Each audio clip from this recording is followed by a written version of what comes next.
Coffee is for leaders. I think so. By the way, I think it was fashionable, say 10, 20 years ago, to talk about how little sleep you got or how little sleep you needed to get by.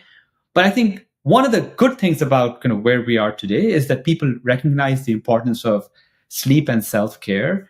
I think it's important for everybody, including leaders, because if you're running low on sleep and your judgment is impaired or you're snappy with people, you can cause a lot of damage very quickly. So you need to make sure that you're well rested, you're thinking straight, you're being in the moment when you're having a conversation or listening to someone. And again, your body can only take so much, and you have to take care of it.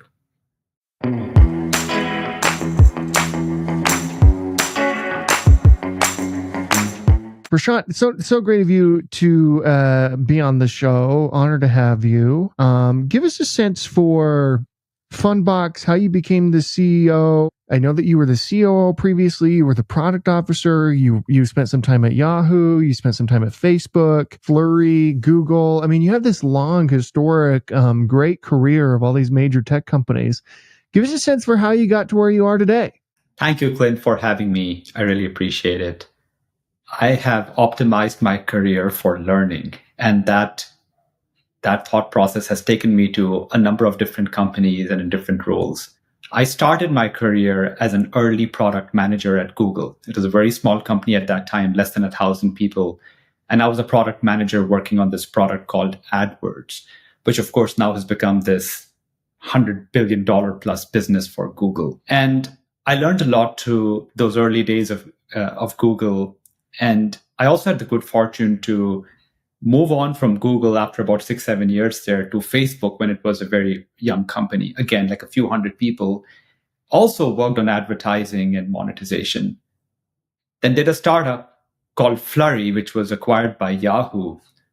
So I sometimes joke that I have done Yahoo, Google, and Facebook, but not in the right order. It was actually at Yahoo that I got talking to a gentleman named Eyal, who was actually the founder of Fundbox. He had started Fundbox in Israel and then had moved to the Bay Area and was looking for someone to partner with to help him scale the company. And right from the moment I heard about what Fundbox was about, and I'll share that with you in a second, I was instantly intrigued and ended up joining him a few months into that journey, into that conversation. And what Fundbox does and why it intrigued me so much was that Fundbox is a capital platform for small businesses, which it's just a fancy way of saying that Fundbox provides a variety of financing solutions to small business owners. And we do it by partnering with the very tools and systems they're already using to run and grow their businesses. So our customers typically don't come to us. We go to them because we partner with folks like QuickBooks, which is the largest, most popular accounting software platform in the US. We partner with big payment providers like Stripe. We partner with a number of other invoicing apps and accounting software systems and payment providers and software tools that small business owners use. And the reason why it intrigued me so much was that I'm a technologist, and I like this idea of technology helping level the playing field between the big and the small. And when I was working on AdWords, one thing that really resonated with me was that in the AdWords auction, it doesn't matter whether you're a local grocery store or a retailer that's across the country, you're competing in the same auction on fair terms. And I thought if technology can help democratize access to advertising, marketing across companies, big and small, why couldn't technology do the same thing for other important services? And I knew from my experience with small businesses that access to capital was like oxygen to them, super critical. And so it was that mission that really intrigued me. And that's what's kept me going at Fundbox now 9 years into the journey. That is incredible. So give us a sense, what is the mission of Fundbox ultimately? The mission of Fundbox is to help power the small business economy. We, like so many others around us, see small business as being incredibly important for us in terms of the economy, in terms of our society. And yet, the deck is often stacked against the small business owner. They don't necessarily have access to the tools and the resources that a mid-market or an enterprise company has. In a mid-market or an enterprise company, you've got the entire office of the CFO, and they're focused on finance and all things finance. And so if you had to go raise some money to expand your business, well, you've got a bunch of experts who are there to help you. And you have access to banks and other large institutions. If you're a small business owner, you're probably doing this all by yourself. And you probably started your small business because you love the craft, you love what you do. And that could be anything. It could be baking, it could be plumbing, it could be building something, it could be, you could be a lawyer. But what you're not is a finance person typically. And that's the thing you least like about running your business. And so if we can make it easier for you to be able to handle that part, the more administrative part of your business, which includes making sure that you have access to smooth cash flow, well, we can make your life just that little bit easier and help you focus on what you really want to do. And so that's really the mission behind Fundbox. And the strategy, if you will, is rather than trying to go after customers directly and advertise to them and reach them where they are, why not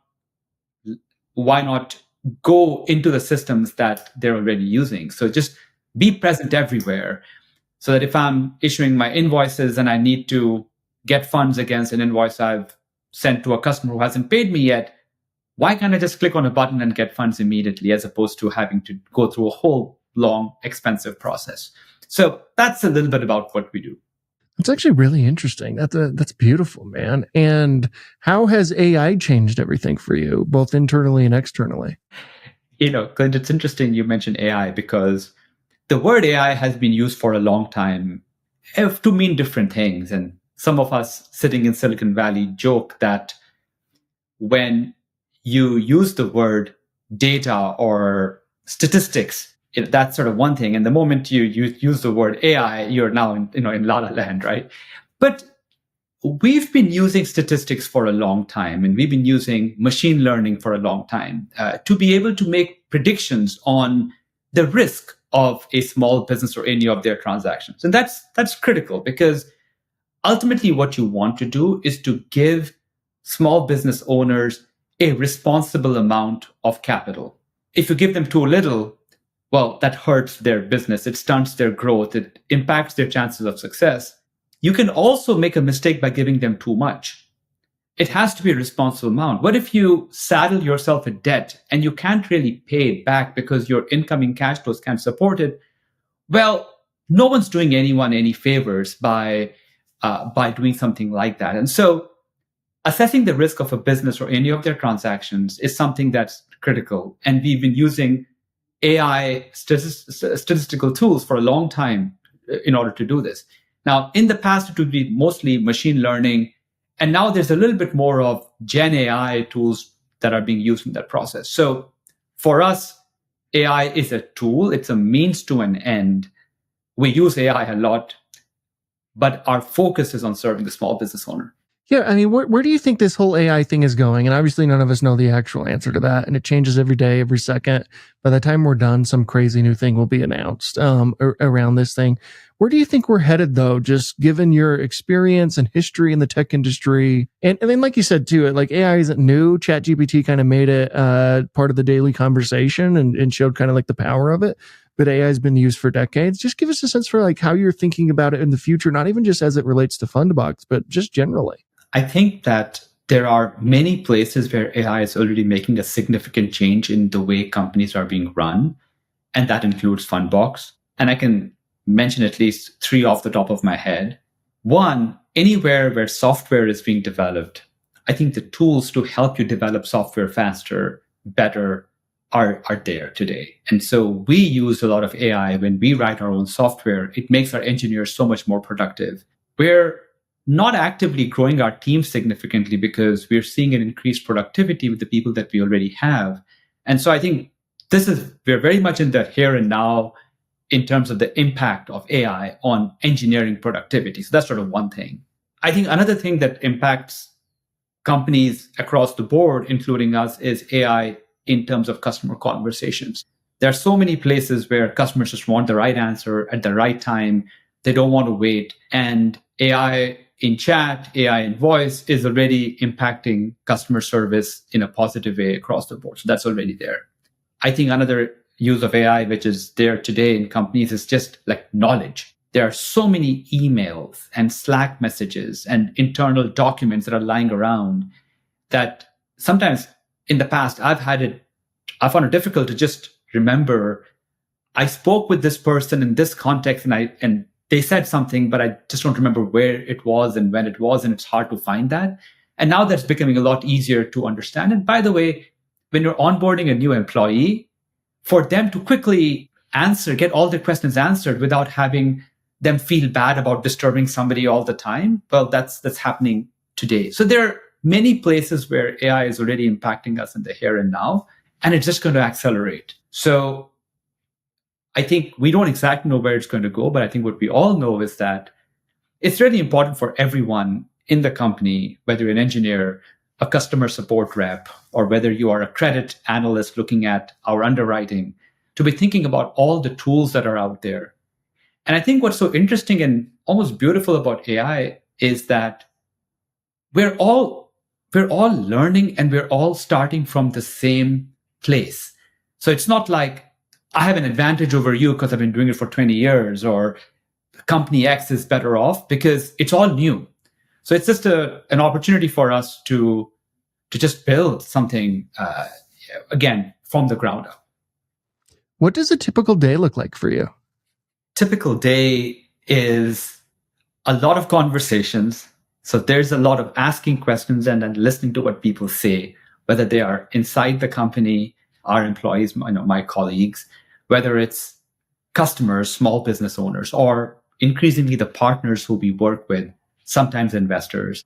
There's a fair amount of reading just to keep up to date on what's happening. The world's increasingly complex, changing very fast and very unpredictable.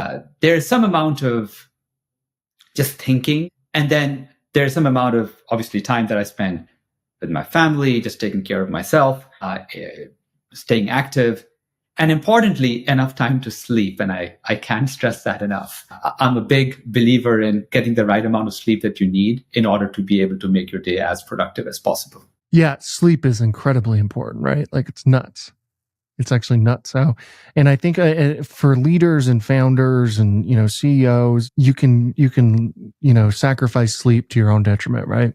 I think so. By the way, I think it was fashionable, say 10, 20 years ago, to talk about how little sleep you got or how little sleep you needed to get by.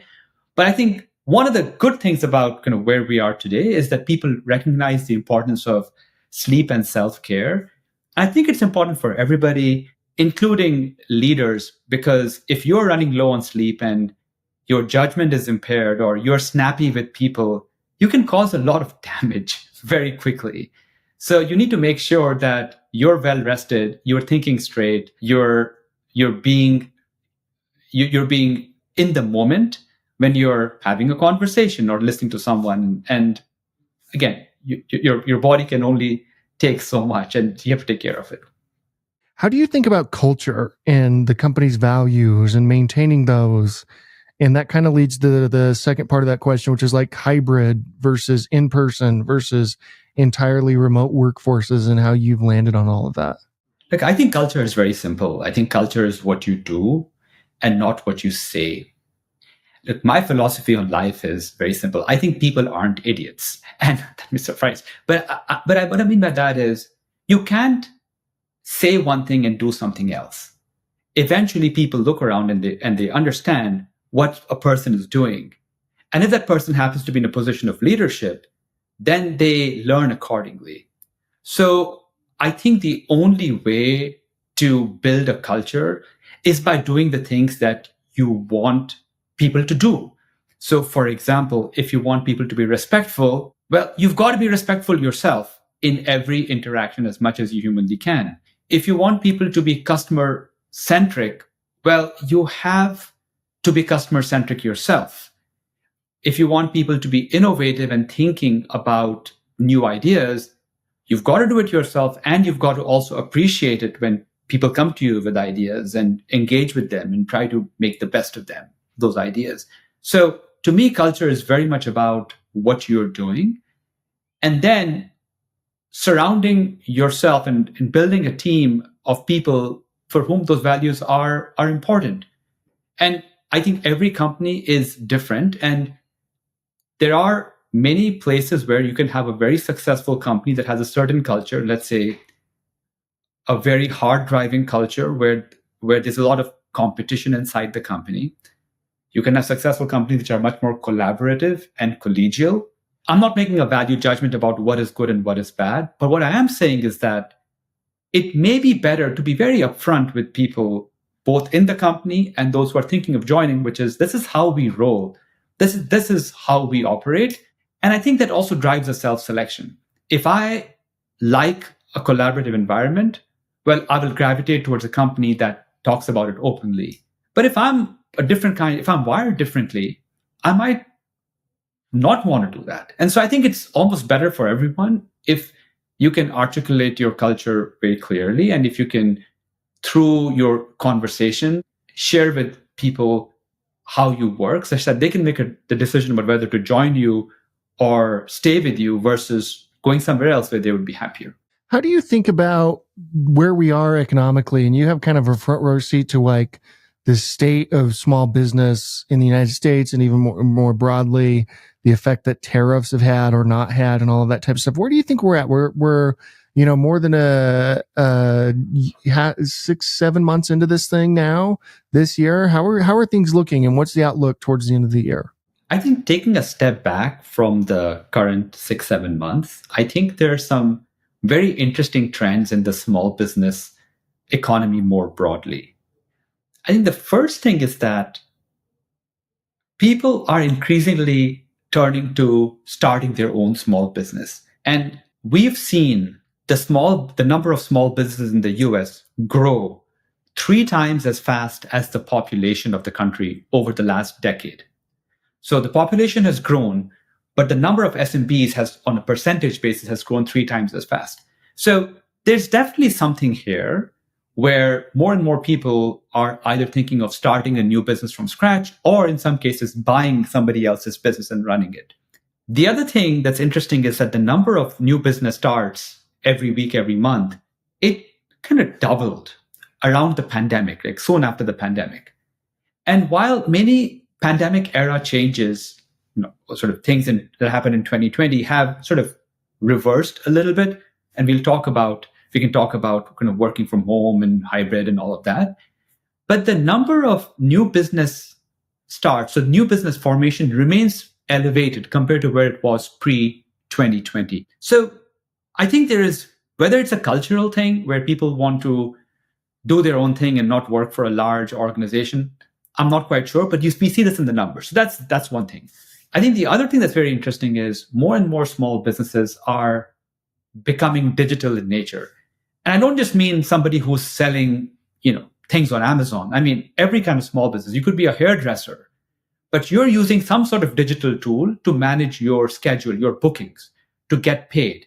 You could be a law firm and you're using an invoicing app or a legal practice management software. So that's another thing that's happening. And so we see all of that because those, call it secular trends or more long-term trends, have been at play for some time, and they just continue to grow. So more than 50% of small businesses in the US today are using some sort of what people sometimes call vertical SaaS, vertical software for their vertical, whether you're a plumber, an electrician, or a lawyer or an accountant. And so we're seeing that for sure. Now, more specifically for what's happening in the last 7 months, I think the small business economy remains strong. It has remained fairly resilient so far. We haven't seen any increase in small business risk as of now. We haven't seen any increased stress more broadly across the spectrum in small business. I think there were some very, very specific vertical issues, like, for example, there was some transportation companies were impacted, especially on the West Coast, when there was a slowdown in imports happening, LA and San Diego and these large ports. So there were some very specific areas, but we haven't seen any major downturn yet. We seem to be all right. And of course, there are tailwinds, there are headwinds. Right now, they seem to be balancing each other out. Do you think that continues? Not to, have the whole interview focused on AI, but I do wonder, like, man, we have these major companies, some of them you've worked for with like Google, for example, who, can spend billions and billions and billions of dollars on AI. I mean, Google has Waymo, for example, on the transportation front and things of that nature. How do we make sure that small businesses remain, like you just said, like relatively, as many headwinds as tailwinds and like how do we increase entrepreneurship? Do you think about that at all? I mean, and obviously that's a big part of what Fundbox does. Yeah, I think AI it can be a challenge, but it's also an really interesting opportunity for a small business owner, because AI can actually be a way to supplement and the resources that you have. And I'll give you an example of one of our partners, Fundbox's partners, is a company that serves home service professionals, electricians, plumbers, HVAC installers. And many of these small business owners don't necessarily have an admin to manage scheduling. So for example, if you had a leaky faucet and you're calling a plumber, very often you're calling them on their cell phone. They're at a job site. They can't take your call, so they may miss the opportunity. You may call somebody else. Now imagine if that plumber actually had an AI assistant who could say, Clint, what problem do you have? You could say, look, I have this, my sink is leaking or what have you. And they could ask you for some information like, oh, you live at this place and so on. And then book an appointment for you without having the plumber stop working on what he or she is working on. So I think that's a way in which a call answering service, which may otherwise only be available to like a mid-market company, now becomes available at a fairly high quality. And one of our partner actually has built this out. So I do think that there are these really interesting ways in which AI can help small business owners. And then unlike a very large organization where there may be inertia, a lot of decision makers around implementing a technology, and also people who may have a vested interest in not implementing something because their role in the company gets impacted in some way. For a small business, there aren't a lot of such internal dynamics and politics, right? And so I think I think, and maybe I'm being overly optimistic, but I do see a little bit of small business owners embracing those tools because they can, and they're less encumbered by the way they're doing things today, unlike a much larger organization. Yeah, that makes total sense. I want to be respectful of your time. So the final question, we ask everybody this question, and that is at CEO.com, we believe the chances one gives are just as important as the chances one takes. When you hear that, who gave you a chance to get you to where you are today? A lot of people took a chance on me to get me to where I am today. I think of my time at Google, which was a big break for me to work at Google back in 2003. And the SVP of product management, a gentleman named Jonathan Rosenberg, really wanted to hire folks with me with my background. But I didn't have a degree in computer science. I was an engineer by training, and I had a PhD from Stanford, but at the business school. And Larry and Sergey were very dogmatic about, we're only going to hire people with degrees in computer science. And I remember Jonathan Rosenberg did this little trick. He told them, this guy Prashant and a few others like him, I'm hiring them as business product managers. They're not really product managers. And Larry and Sergey were like, that's fine. He's got the degree. It's okay. Like he's from Stanford. And so I got hired into Google under this new job category called business product manager. And when I got there, I just started doing the same work that everybody else did, and no one seemed to care or mind, and it was all okay. But it was a little bit of inventiveness on Jonathan's part. So, and there are a dozen others like him who've given me that break at the right time, and for whom, and I'm very, very grateful. Prashant, thank you so much for coming on. Congratulations on everything that you're building here with Fundbox, what's been built. It's it's just an incredible company, super valuable in the world. Honored to have you. Thank you so much. Thank you for having me.